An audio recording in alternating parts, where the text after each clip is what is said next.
United States Congressman Guy Reschenthaler, representing our 14th congressional district here in Western Pennsylvania. Congressman, good morning. Hey, good morning, guys. Thanks for having me back on. No problem. First off, where have you been?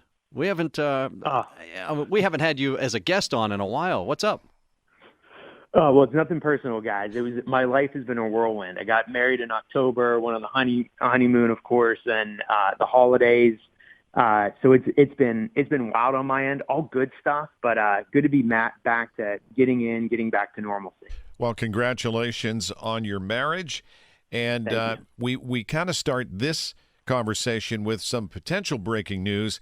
As you know, it appears that Russia is on the brink of war invading Ukraine, but there have been some suggestions that maybe it'll ratchet down a little. Where do we stand from your perspective as a United States Congressman today?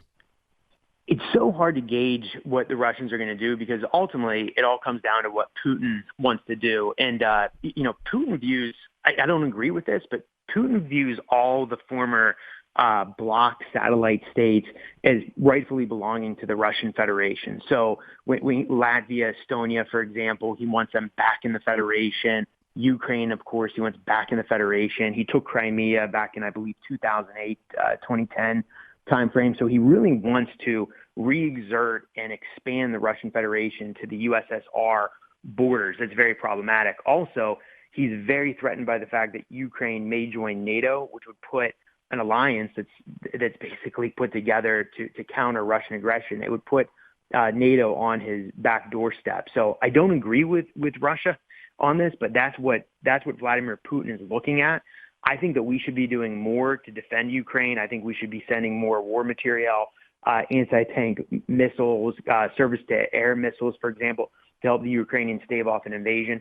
And we should be sanctioning Russia now. And we certainly never should have allowed the Nord Stream 2 pipeline to take place because now one of our biggest allies, Germany, is caught in this horrible situation where they're now dependent on Russia for oil and gas, and Russia can just shut off the gas into Germany and cripple their economy and their power grid. That's why it's so important for the United States and Pennsylvania to export liquefied natural gas to Europe because it weakens Russia and it strengthens the democracies in Western Europe. Yeah, it seems like a no-brainer to us as civilians, like, hey, we have this product and we have it right here in Western Pennsylvania. But it's not being utilized. Energy prices are going through the roof.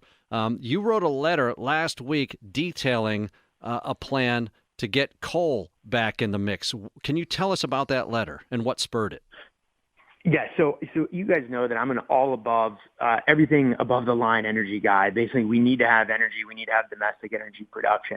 And we forget just the importance of coal. It's very important for us to use coal, especially here in the United States, because if we use coal, we can power our grid. We can also burn it much more safely and clean and more clean than other countries. For example, when we take coal out of places like Western Pennsylvania, West Virginia, et cetera, and send them to India or China, they're not using the environmental scrubbers over there. If they have them, they likely turn them off because it costs so much to run, or they just don't have them in the first place.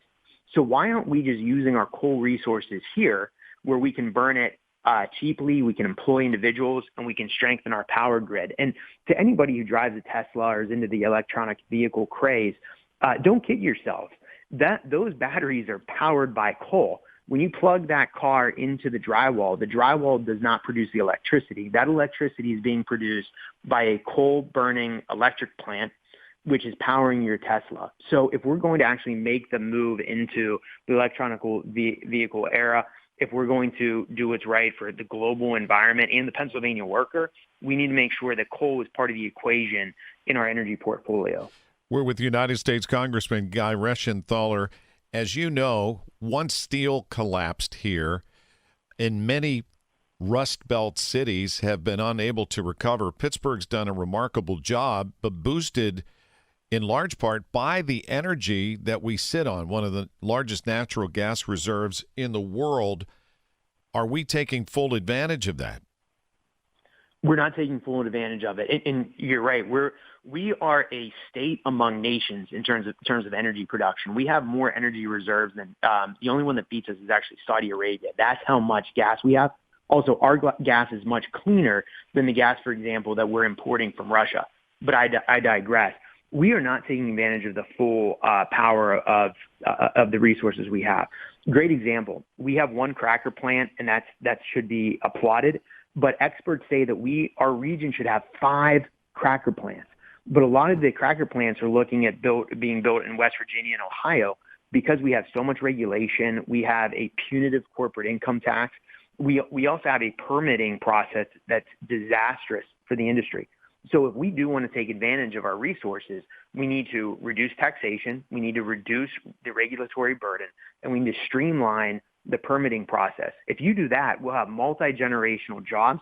We'll have senior citizens that are paying a fraction to heat their homes. And again, we'll be exporting clean natural gas to the world to help our allies and thwart our adversaries.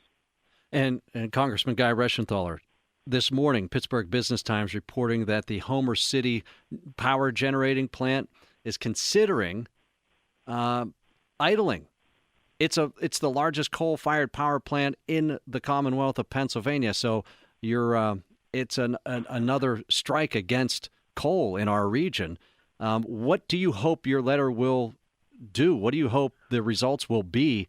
What can be done to keep everything relevant here in Pennsylvania? Well, the plant should remain open, first and foremost. We need to stop the war on coal that was started under Obama and Biden back in Obama's first term. That's for sure.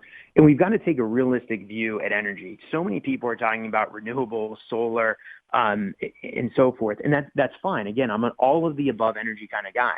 But when you have solar at about 1%, 1 to 4%, when you have wind at 1 to 4%, it's just not practical that we're going to transition in a year to 100% renewables.